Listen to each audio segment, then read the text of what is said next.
Atklājot grila sezonu, aprīlī dienas ēdienu un rito gardajā meistarklasē tika gatavoti un grilēti burgeri.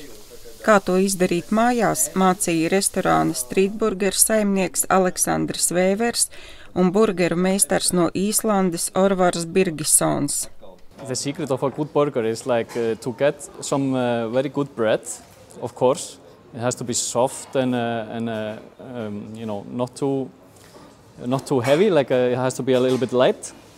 And then there is, of course, the beef. It's very important to get good quality beef and have enough of fat in it. Burgers tas ir produkts, kas nav tikai vienkārši kotletīte.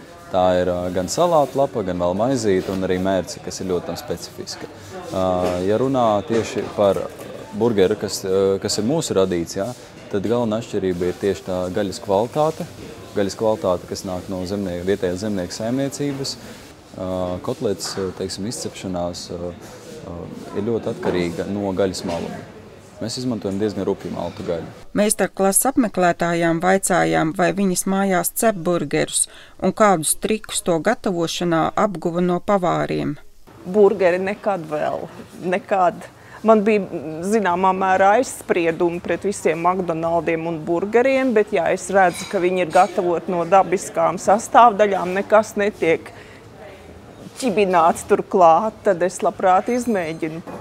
Es nācu ar domu, lai uzzinātu, kā pareizi izcept gaļu, un to es arī sapratu.